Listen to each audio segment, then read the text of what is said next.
തീജ്വാലകളിലും രഹസ്യങ്ങളിലും പൊതിഞ്ഞ ഒരു അപ്രത്യക്ഷമാവൽ.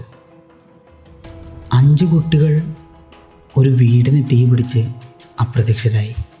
പക്ഷേ മൃതദേഹങ്ങൾ ഇതുവരെ കണ്ടെത്തിയിട്ടില്ല. അവർ മരിച്ചതിന് തെളിവില്ല, എന്നാൽ അവർ ജീവിച്ചിരിപ്പുണ്ട്, അതിനും തെളിവില്ല. പിന്നെ അവരെവിടെ?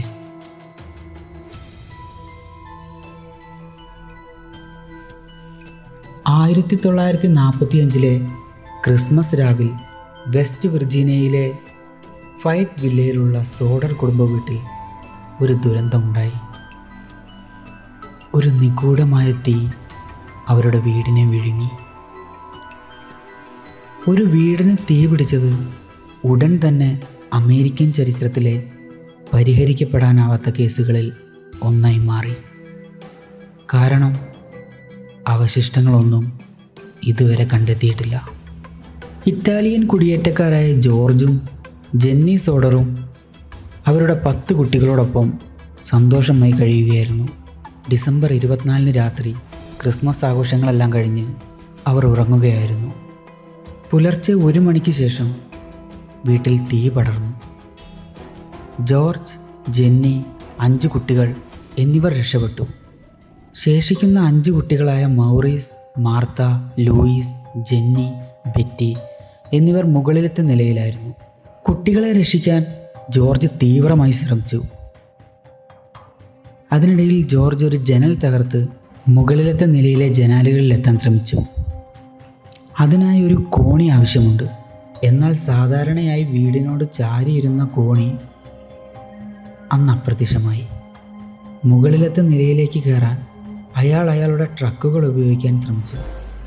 പക്ഷേ ആ ദിവസം 2 ട്രക്കുകളും സ്റ്റാർട്ടായില്ല. ഫയർഫോഴ്സ് എത്താൻ വൈകിയതുകൊണ്ട് 45 മിനിറ്റിനുള്ളിൽ വീട് മുഴുവൻ കത്തി നശിച്ചു. ഒടുവിൽ ഫയർഫോഴ്സ് ചാരത്തിലും അവശിഷ്ടങ്ങളിലും തിരച്ചിൽ നടത്തി.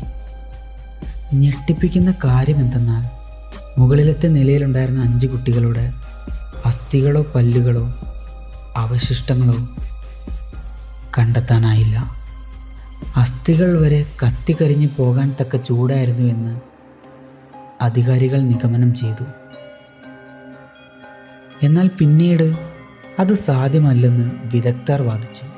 വീടുകളിൽ തീപിടുത്തം ഉണ്ടാകുന്നത് അപൂർവമായി മാത്രമേ ഉണ്ടാവൂ.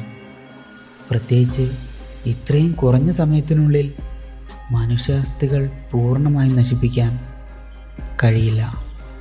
സോഡർ കുടുംബത്തിന് തങ്ങളുടെ കുട്ടികൾ തീയിൽ മരിച്ചു എന്ന് വിശ്വസിക്കാൻ ബുദ്ധിമുട്ടായിരുന്നു.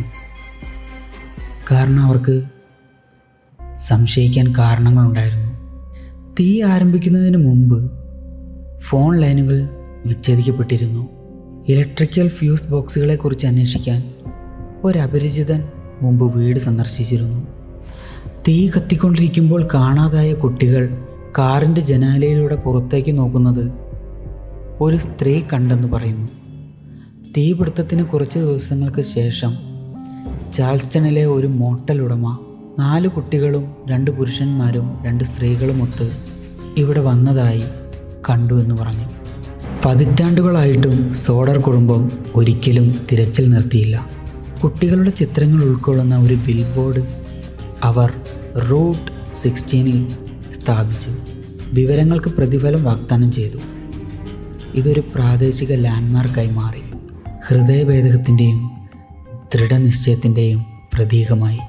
സ്വകാര്യ അന്വേഷണങ്ങൾ, ദേശീയ ശ്രദ്ധ, ആയിരക്കണക്കിന് സൂചനകൾ എന്നിവ ഉണ്ടായിരുന്നിട്ടും 5 സോഡർ കുട്ടികളുടെ ഒരു സൂചനയും സ്ഥിരീകരിച്ചിട്ടില്ല. ഈ നിഗൂഢത ഇന്നും നിലനിൽക്കുന്നു. കാലങ്ങൾ കഴിഞ്ഞുപോയി. സോഡർ മാതാപിതാക്കൾ ഉത്തരങ്ങളില്ലാതെ മരിച്ചു. അതിജീവിച്ച കുട്ടികളും അവരുടെ പിൻഗാമികളും സത്യം അന്വേഷിക്കുന്നത് തുടർന്നു. സോഡർ കേസ് US ചരിത്രത്തിലെ ഏറ്റവും അമ്പരപ്പിക്കുന്ന കേസുകളിൽ ഒന്നാണ്.